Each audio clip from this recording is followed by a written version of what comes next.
Hello दोस्तों, मेरा नाम मिसबा और आपका स्वागत है कोड डिमिस्टिफाइड पर। आज हम लीड कोड 75 का नेक्स्ट क्वेश्चन करेंगे जो कि है इवैल्यूएट डिवीजन। तो चलिए सबसे पहले इस क्वेश्चन को समझते हैं कि क्वेश्चन हमसे क्या रहा है। देखिए, इस क्वेश्चन में हमें तीन चीजें दी हुई हैं। हमें दिया हुआ है इक्वेशन, वैल्यूज और क्वेरीज। ओके, इक्वेशन जैसे अगर ए बी का इक्वेशन है तो ये ए बी जो रिप्रेजेंट कर रहा है वो रिप्रेजेंट कर रहा है ए बाई बी, और अगर बी सी का इक्वेशन है तो वो रिप्रेजेंट कर रहा है बी बाई सी को, और इसकी जो वैल्यूज है वो वैल्यूज अरे में, जैसे a बाई बी की वैल्यू है 2.0 और b बाई सी की वैल्यूज है 3.0। ओके, जैसे हमारे पास क्या दिया हुआ है, a by b equal to 2 और b by c equal to दिया हुआ है 3।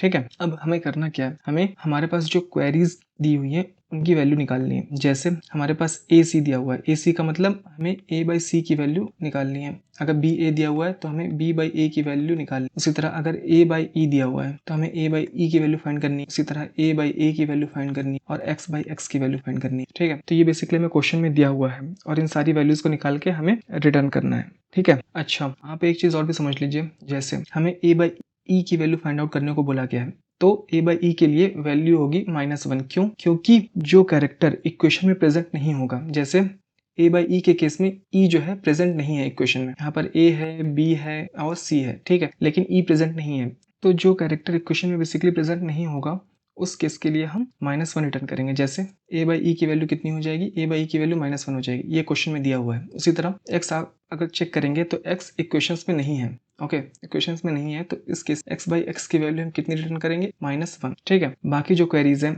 a by C, b by a by E और a बाई a, इसकी वैल्यू हम फाइंड आउट करेंगे और इसको रिटर्न करेंगे। ठीक है, तो आई होप आपको जो बेसिकली ये क्वेश्चन है वो समझ में आ गया होगा। अब देखिए हम कॉन्सेप्ट समझेंगे कि हम क्या कॉन्सेप्ट लगा के इस क्वेश्चन को सॉल्व करेंगे। ठीक है, सबसे पहले हम बेसिक लॉजिक समझ लेते हैं। हमें अभी क्या क्या दे रखा है, हमें a बाई बी की वैल्यू दे रखी है जो कि है 2 और b बाई सी की वैल्यू दे रखी है जो कि है 3। ओके, तो इसको हम यूज करेंगे और हम a बाई सी की वैल्यू निकालेंगे। ठीक है, देखते हैं कैसे करेंगे इसे। हमारे पास क्या क्या दिया हुआ है, a बाई बी की वैल्यू है 2 और b बाई सी की वैल्यू है 3। ठीक है, ये हमें दिया हुआ है। अब हमें निकालना है a बाई सी। अगर हमें, आप ध्यान से अगर देखेंगे, अगर हमें a बाई सी निकालना है तो इसके लिए हम सिंपली क्या करेंगे, a बाई बी और b बाई सी का आपस में मल्टीप्लाई कर देंगे। तो यहाँ पर हो जाएगा a by B into b by C, तो इससे क्या होगा 2 इंटू 3 हो जाएगा 6। ये b से b आपस में कट जाएगा तो a बाई सी की वैल्यू हमें निकल जाएगी। ठीक है, अब मान लेते हैं कि हमें c बाई ए निकालना है। ओके, मान लेते हैं हमें c बाई ए की वैल्यू निकालनी है। तो हमारे पास क्या क्या दिया हुआ है, हमारे पास दिया हुआ है a बाई बी और b बाई सी। ठीक है, तो अब हम c को ऊपर कैसे लाएं, तो c को ऊपर देखो, हमारे पास जो इक्वेशन उससे तो नहीं ला सकते, चाहे वो a बाई बी हो चाहे b बाई सी हो, लेकिन हम क्या कर सकते हैं, अगर a बाई बी को रिवर्स करते हैं तो ये हो जाएगा b बाई ए, इसकी वैल्यू हो जाएगी 1/2। इसको आप रिवर्स करो तो इसकी b बाई ए की वैल्यू कितनी हो जाएगी, 1/2 हो जाएगी अगर a बाई बी की वैल्यू 2 है तो। उसी तरह अगर b बाई सी की वैल्यू अगर 3 है तो c बाई बी की वैल्यू कितनी हो जाएगी, c बाई बी की वैल्यू हो जाएगी 1/3। ठीक है, अब हमें क्या निकालना है, हमें c बाई ए निकालना है। इसके लिए हम सिंपली क्या करेंगे, हम b बाई ए और c बाई बी को आपस में मल्टीप्लाई कर देंगे। तो यहाँ पर हो जाएगा b by a into c by b, तो ये b और b आपस में कैंसिल हो जाएगा, तो c बाई ए की वैल्यू कितनी हो जाएगी 1/2 जो कि b बाई ए की वैल्यू है इंटू सी बाई बी जो कि जिसकी वैल्यू 1/3 है। तो इससे हमें c बाई ए निकल जाएगा। ओके, c बाई ए की वैल्यू कितनी हो जाएगी, c बाई ए की वैल्यू हो जाएगी 1/6। ठीक है, तो आपको अभी तक ये समझ में आ रहा होगा कि a बाई बी हो चाहे b बाई ए हो, दोनों केस में हम क्वेरीज को कैलकुलेट कर सकते हैं। ओके, अब जैसे कि ये ग्राफ का क्वेश्चन है तो आपको ये समझ में आ रहा होगा कि a बाई बी भी और b बाई ए दोनों ही क्वेरीज को सॉल्व करने में हेल्प कर रहे हैं। तो हम कोई एक ऐसी एडजेसेंसी लिस्ट बनाएंगे जिसमें हम a बाई बी भी स्टोर करेंगे और इसका अपोजिट भी स्टोर करेंगे। ओके, उसी तरह हम b बाई सी भी स्टोर करेंगे और c बाई बी भी स्टोर करेंगे। ठीक है, तो आपको आई होप यहाँ तक जो बात है वो समझ में आ रही होगी, क्योंकि जो a बाई बी का जो रिवर्स है b बाई ए और c बाई बी, ये भी इक्वेशन को सॉल्व करने में हमारी हेल्प कर रहा है। ठीक है, इस वजह से हम जो भी एडजेसेंसी लिस्ट बनाएंगे उसमें रिवर्स भी स्टोर करेंगे। आई होप आपको यहाँ तक जो बात है वो समझ में आ रही होगी। अब एक चीज और भी देख लेते हैं कि जैसे कि ये ग्राफ का क्वेश्चन है। ओके, अब ग्राफ के क्वेश्चन को समझने के लिए हम थोड़ा सा एक बार समझ लेते हैं कि हम इसका ग्राफ कैसे बनाएंगे। ठीक है, अगर मान लेते हैं कि ये एक वेटेड ग्राफ होगा, ठीक है, तो वेटेड ग्राफ के केस में बेसिकली क्या होगा, अगर हम ए से बी जाते हैं तो हमें 2 वेट लग रहा है और बी से सी जाते हैं तो 3 वेट लग रहा है। ठीक है, तो इसका ग्राफ देखिए कुछ इस तरह से बनेगा। अगर हम ए से बी गए, अगर वेटेड ग्राफ बनाते हैं तो हमें 2 वेट लग रहा है, और अगर बी से सी जाते हैं तो हमें कितना वेट लगेगा, हमें वेट लगेगा 3, क्योंकि b बाई सी की वैल्यू 3 है, a बाई बी की वैल्यू 2 है और b बाई सी की वैल्यू 3 है। तो इसको हम मान रहे हैं सोर्स और इसको मान रहे हैं डेस्टिनेशन। ठीक है, तो हम ये सोर्स से डेस्टिनेशन का कॉन्सेप्ट यूज़ करेंगे जो कि ग्राफ का कॉन्सेप्ट है। तो ए से बी अगर हम जाते हैं तो हमें 2 वेट लगता है और बी से सी जाते हैं तो हमें 3 वेट लगता है। और अगर हमें ए से सी जाना है, ओके, अगर हम ए से सी जाते हैं तो इनका जो वेट होगा ए से बी और फिर बी से सी, इनको हम मल्टीप्लाई कर देंगे। इनका मल्टीप्लाई करेंगे तो ए से सी जाने के लिए कितना वेट हो जाएगा, ए से सी जाने के लिए वेट हो जाएगा 6। तो उसी लिए ए बाई सी की वैल्यू कितनी आई थी, 6 आई थी। ठीक है, उसी तरह अगर हम अपोजिट जाते हैं, अगर ए से बी जाने में 2 वेट लग रहा है तो बी से ए जाने में हमें 1/2 वेट लगेगा। उसी तरह अगर बी से सी जाने में हमें 3 वेट लग रहा है तो सी से बी जाने में हमें 1/3 वेट लगेगा। ठीक है, तो ये बेसिकली हमारा ग्राफ बनेगा। तो आई होप आपको यहाँ तक जो बात है वो समझ में आ रही होगी और ये सोर्स डेस्टिनेशन वाला जो कॉन्सेप्ट है ये भी आपको समझ में आ रहा होगा। ठीक है, अब हम क्या करते हैं, हम एक एडजेसेंसी लिस्ट बनाते हैं। ठीक है, अब देखिए हम इसका सोल्यूशन समझेंगे कि इसका सोल्यूशन कैसे करेंगे। हमारे पास क्या क्या वैल्यू दी हुई है, हमारे पास जो वैल्यू दी हुई है ए बाई बी दिया हुआ है जिसकी वैल्यू है 2 और बी बाई सी दिया हुआ है जिसकी वैल्यू है 3। इसका ग्राफ मैंने बना के आपको दिखा दिया था। ठीक है, अब हम क्या करेंगे, हम एक एडजेसेंसी लिस्ट बनाएंगे। एक एडजेसेंसी लिस्ट बनाएंगे। एडजेसेंसी लिस्ट कैसी होगी, कुछ इस तरह से होगी कि एडजेसेंसी लिस्ट जो होगी वो मैप टाइप की होगी। ओके, हम कुछ इस तरह से स्टोर करेंगे कि अगर a को डिवाइड करते हैं b से तो हमें कितनी वैल्यू मिलती है, 2। ओके, उसी तरह b को डिवाइड करते हैं c से, ओके, तो हमें कितनी वैल्यू मिलती है, 3। उसी तरह अगर b को c से डिवाइड करते हैं तो हमें 3 मिलता है। तो अगर c को b से डिवाइड करेंगे तो हमें कितनी वैल्यू मिलेगी, अपोजिट 1/3। क्योंकि हम अपोजिट इस वजह से स्टोर कर रहे हैं क्योंकि ये भी हमें क्वेरीज को सॉल्व करने में हेल्प कर रहा है। ठीक है, अब जैसा कि हमने a बाई बी स्टोर किया है उसी तरह हम b बाई ए भी स्टोर करेंगे। तो अगर a बाई बी की वैल्यू 2 है तो b बाई ए, तो b को अगर a से डिवाइड किया तो हमें इसकी वैल्यू कितनी मिलेगी, 1/2 मिलेगी। तो हम कुछ इस तरह की एडजेसेंसी लिस्ट बनाएंगे। ठीक है, इतना करने के बाद अब हमारे पास क्वेरीज क्या थी, हमारे पास क्वेरी एक थी a बाई सी। हमें क्या कैलकुलेट करना था, हमें कैलकुलेट करना था a बाई सी। ठीक है, तो ए बाई सी को कैलकुलेट करने के लिए हम क्या करेंगे, बेसिकली हम एडजेसेंसी लिस्ट में ट्रेवल करना स्टार्ट करेंगे। एक विजिटेड नाम की एरे बना लेंगे और ये देखते रहेंगे कि अगर कोई एक नोड विजिट हो चुका है तो उसे हम इस विजिटेड एरे में स्टोर कर लेंगे। ये एक सेट टाइप का है। ठीक है, अब जैसे हमें ए बाई सी कैलकुलेट करना है तो ये हमारा है सोर्स और ये है हमारा डेस्टिनेशन। ठीक है, अब ए बाई सी कैलकुलेट करने के लिए हम देखते हैं कि क्या ए और सी में डायरेक्ट कनेक्शन है, कहीं नहीं है। अब देखिए, अब हम इसमें ट्रेवल करना स्टार्ट करेंगे। ओके, अब जैसे हमें a बाई सी कैलकुलेट करना है तो सबसे पहले हम a से b पे जाएंगे क्योंकि a से c के बीच डायरेक्ट कोई कनेक्शन नहीं है। तो सबसे पहले हम a को विजिट मार्क करेंगे तो विजिटेड एरे में a स्टोर कर देंगे। ठीक है, अब तो यहाँ पर हम a से b पहुंचे तो अगर जैसे ही a से b पहुंचे तो b भी विजिटेड हो गया तो b को भी हम यहाँ स्टोर कर लेंगे। अब जैसे ही मैं b पे पहुंचा तो b से अब मैं जाऊंगा c पर, तो b से c जब मैं गया इसको मल्टीप्लाई करेंगे b से c जब मैं गया। ठीक है, सबसे पहले हम c को विजिट मार्क करेंगे। अब हम क्या करेंगे, a बाई बी की वैल्यू कितनी है, a बाई बी की वैल्यू है 2 और b बाई सी की वैल्यू कितनी है, b बाई सी की वैल्यू है 3। तो ये b से b कैंसिल हो जाएगा तो a बाई सी की वैल्यू कितनी हो जाएगी, a बाई सी की वैल्यू हो जाएगी 6। ठीक है, तो हमें यहाँ पर a बाई सी कैलकुलेट हो गया। ठीक है, सबसे पहले हम क्या किया, हमारा सोर्स क्या था a, हमारा डेस्टिनेशन क्या था c, लेकिन हम a से c सीधे नहीं जा सकते थे। उसके लिए हमने क्या किया, हम a से b पे गए फिर b से c पे गए। ठीक है, तो इससे हमने क्या किया, a by B into B by C किया तो जो भी वेट होगा उसे हम आपस में मल्टीप्लाई कर लेंगे। तो a बाई सी की वैल्यू कितनी हो गई, a बाई सी की वैल्यू हो गई 6। इसी तरह हम सारे जो अदर क्वेरीज हैं उनको कैलकुलेट करेंगे और ये हम डीएफएस के थ्रू करेंगे। ठीक है, और जो भी नोड को हम विजिट कर चुके होंगे उसके लिए हम उस कैरेक्टर को इस विजिटेड सेट में स्टोर कर देंगे। ठीक है, अच्छा एक चीज और भी ध्यान रखिए, जैसे हमने a बाई सी निकाला तो हमने ये विजिटेड एरे में नोड स्टोर किया, लेकिन अगर कोई दूसरी क्वेरी बनाएंगे तो उसके लिए हम विजिटेड नया बनाएंगे। ठीक है, क्योंकि हर बार हम स्टार्टिंग से ट्रेवल कर रहे हैं किसी भी क्वेरी को कैलकुलेट करने के लिए। जैसे हमने a बाई सी कैलकुलेट किया था तो हमारे पास और क्वेरी क्या थी, हमारे पास और क्वेरी थी, मान लेते हैं b बाई ए, मान लेते हैं b बाई ए कैलकुलेट करना है। अगर हमें b बाई ए कैलकुलेट करना है तो वो तो हमें एडजेसेंसी लिस्ट से सीधे मिल जाएगा b बाई ए। ठीक है, लेकिन अगर नहीं मिलता है तो इस क्वेरी के लिए भी हम एक विजिटेड जो सेट बनाएंगे वो नया बनाएंगे ताकि हम इस क्वेरी के लिए स्टार्टिंग से ट्रेवल कर सके। ठीक है, और इस एडजेसेंसी लिस्ट में ट्रेवल करने के लिए हम बेसिकली कौन सा कॉन्सेप्ट यूज करेंगे, हम यूज करेंगे डीएफएस का। तो आई होप आपको जो बेसिकली क्वेश्चन है और इसका जो सोल्यूशन है वो समझ में आया होगा। तो चलिए हम इसे कोड करते हैं डीएफएस के थ्रू। देखिए सबसे पहले हम क्या करेंगे, सबसे पहले हम कुछ चीजों को इनिशियलाइज कर लेते हैं। हम इनिशियलाइज करेंगे एडजेसेंसी लिस्ट बनाने के लिए हैश मैप को, डबल की एरे को और एक विजिटेड सेट को। ठीक है, तो यहाँ पर हो जाएगा hash map of string comma hash map of string comma double. हम इसमें बेसिकली क्या स्टोर कर रहे हैं, हम स्टोर कर रहे हैं कि अगर a बाई बी, ए से b को डिवाइड करते हैं तो हमारे पास क्या वैल्यू आएगी। ओके, इसी तरह अदर जो इक्वेशंस है उनकी वैल्यू हम इस एडजेसेंसी लिस्ट में स्टोर करेंगे जो कि हमारा ग्राफ होगा। ठीक है, और एक डबल नाम की एरे बनाएंगे, इसमें हम अपना फाइनल आंसर स्टोर करेंगे। और क्या बनाएंगे, हम एक विजिटेड का हैश सेट बनाएंगे, hash set of string visited. ठीक है, अब हम ग्राफ को इनिशियलाइज कर लेते हैं। Okay, graph equal to build graph, और इसमें हम क्या क्या पास करेंगे, ग्राफ को बिल्ड करने के लिए हम पास करेंगे इक्वेशंस और वैल्यूज, इक्वेशंस वैल्यूज। ठीक है, सबसे पहले हम एक एडजेसेंसी लिस्ट बनाते हैं। तो यहाँ पर हो जाएगा public hash map string comma hash map of string comma double. हम मेथड बिल्ड ग्राफ नेम से बना रहे हैं, और मैं इसको थोड़ा सा फुल स्क्रीन पे कर रहा हूँ क्योंकि हमें बहुत सारे पैरामीटर पास करने हैं। हमें क्या पास करना है, हमें इक्वेशंस पास करना है इस बिल्ड ग्राफ में, और वैल्यूज। हमने ये वैल्यूज कॉपी किया और यहाँ पास कर दिया। अब हम एडजेसेंसी लिस्ट बनाएंगे सिंपली। तो यहाँ पर हो जाए hash map of string comma hash map of string comma double graph equal to new hash map. हम सिंपली एक फॉर लूप यूज कर रहे हैं, for int i equal to 0 से i should be less than equation dot size i plus plus.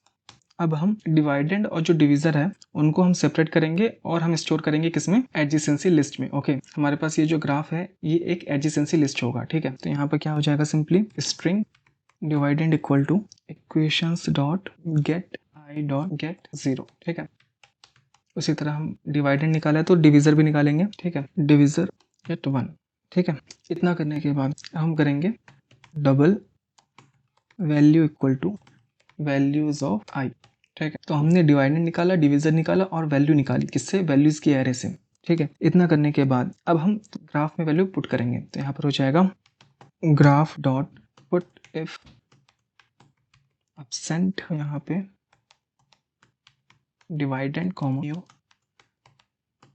Hash map. अब hash map में भी एक दूसरी हैश मैप है। ठीक है, तो इसलिए हमने यहाँ पे हैश मैप इनिशियलाइज किया है। बेसिकली ये डिवाइडेंड के लिए होगा और यहाँ पर ये होगा डिवीजर के लिए।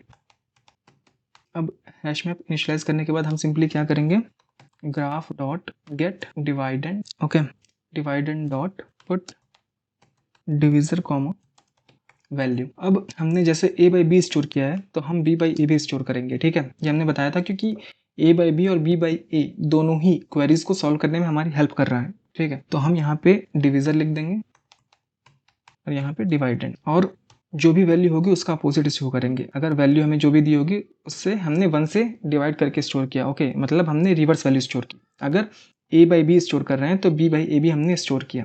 ठीक है, इतना करने के बाद हम सिंपली क्या करेंगे, हम ग्राफ को रिटर्न कर देंगे।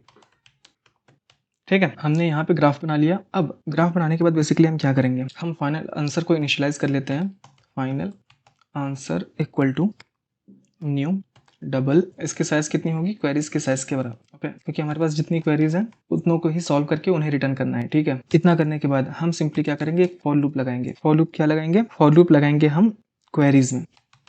इंट i इक्वल टू 0 से i should be less then queries dot size i plus plus. इतना करने के बाद अब हम डिवाइडेंड और डिवीजर को अलग करेंगे। तो यहाँ पर हो जाएगा string dividend equal to queries dot get i dot get 0।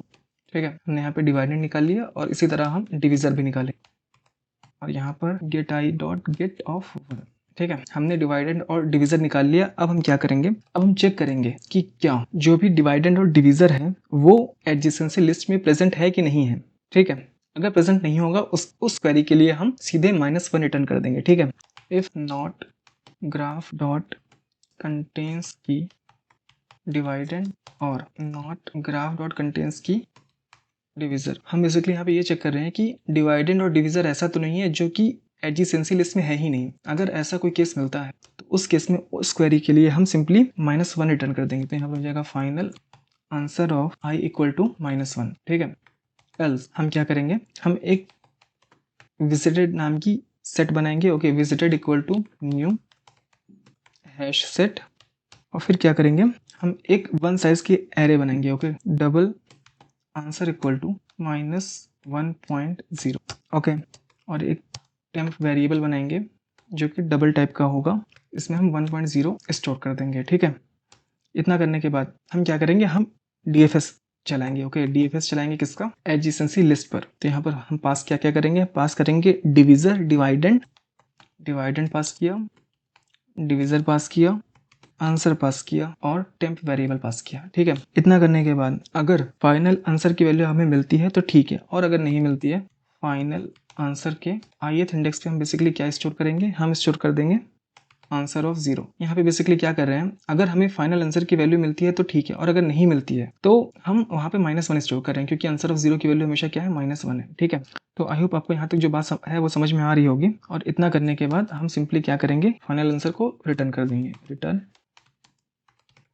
Final. अब हमने यहाँ पे ये जो DFS लिखा है, चलिए सबसे पहले अब इसको लिख लेते हैं। यहाँ पर हो जाएगा public void DFS of string SRC मतलब सोर्स स्ट्रिंग डेस्टिनेशन, और हम पास करेंगे डबल एरे आंसर और यहाँ पे डबल टेम्प। इतना करने के बाद हम बेसिकली यहाँ पे क्या चेक करेंगे कि जिस नोड पे हम विजिट कर रहे हैं क्या वो ऑलरेडी विजिटेड है या नहीं। ओके, अगर विजिटेड नहीं है तभी हम आगे जाएंगे, अदरवाइज हम विजिट नहीं करेंगे, यहीं से रिटर्न कर जाएंगे। तो यहाँ पर हो जाएगा visited of contain, visited dot contains source. Okay, कि जो भी सोर्स है क्या वो विजिटेड में है या नहीं, अगर विजिटेड में होता है तो सिंपली हम यहीं से रिटर्न कर जाएंगे। ठीक है, तो यहाँ पर हो जाएगा रिटर्न। ओके, और अगर ऐसा नहीं है, मतलब जो सोर्स है वो विजिटेड में नहीं मिला, तो उस केस में हम सबसे पहले विजिटेड में ऐड करेंगे क्या, जो भी सोर्स होगा। इतना करने के बाद हम चेक करेंगे क्या हम डेस्टिनेशन में पहुंच गए हैं कि नहीं, क्या SRC dot equals destination. Okay, अगर सोर्स डेस्टिनेशन के बराबर हो गया है इसका मतलब हम डेस्टिनेशन में पहुंच गए हैं। उस केस में हम सिंपली क्या करेंगे, आंसर ऑफ 0 में हम पुट करेंगे टेम्प की वैल्यू और सिंपली हम यहाँ पे रिटर्न कर देंगे।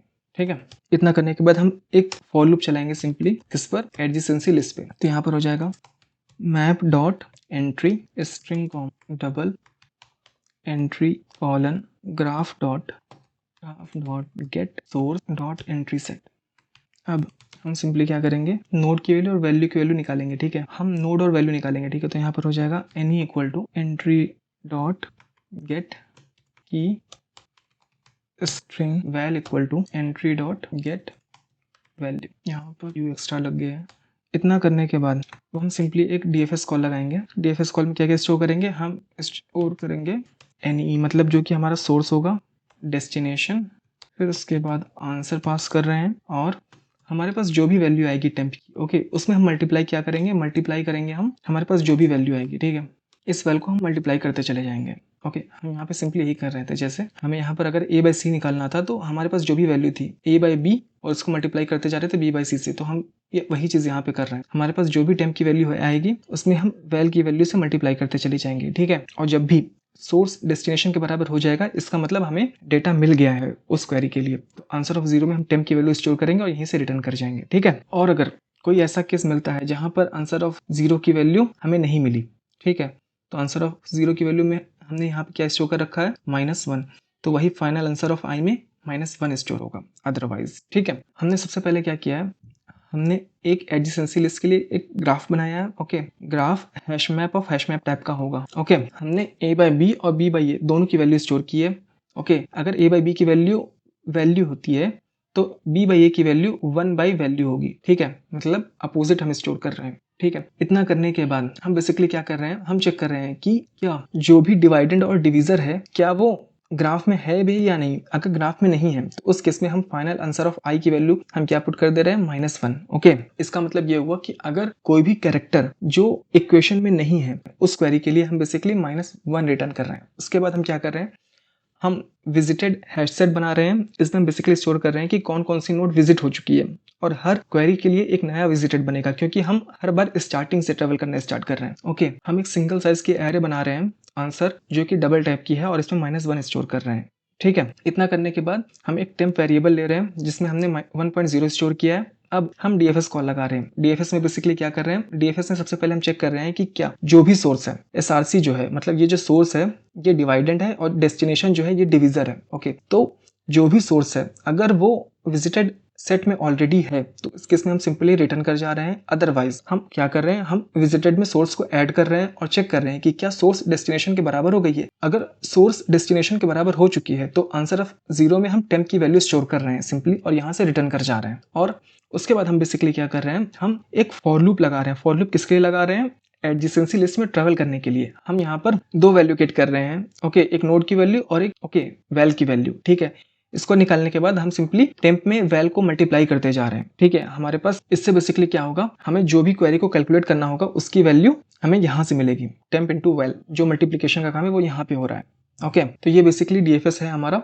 तो आई होप आपको जो ये मेथड है वो समझ में आया होगा, डीएफएस मेथड। और हम यहाँ पे जो ग्राफ बिल्ड कर रहे हैं वो आपको समझ में आया होगा, और हमने यहाँ पे जो कंडीशन लगाई वो आपको समझ में आई होगी। तो ये कोड बेसिकली हो चुका है। एक बार देख लेते हैं इस कोड में कोई सिंटैक्स एरर ना हो। हमें कुछ सिंटैक्स एरर मिले, उन्हें सही कर लेते हैं। जैसे यहाँ पर डबल का जो डी है वो कैपिटल होगा, यहाँ पर गेट की स्पेलिंग गलत है, हमने गेट कर दिया है उसको। और डिवाइडेड की स्पेलिंग मिस्टेक है यहाँ पे और यहाँ पे।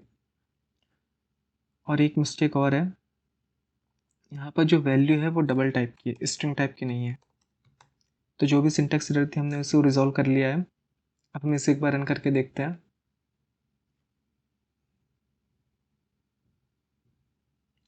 रन करने पर आप देख सकते हैं ये कोड प्रॉपर्ली रन हो रहा है। अब हम इसे एक बार सबमिट करके देखते हैं।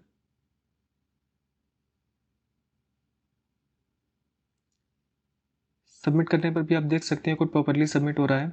तो आई होप आपको जो बेसिकली इसका जो क्वेश्चन है और इसका जो सोल्यूशन है वो आपको समझ में आया होगा। अब मैं आपसे मिलता हूँ नेक्स्ट क्वेश्चन में। Thank you very much.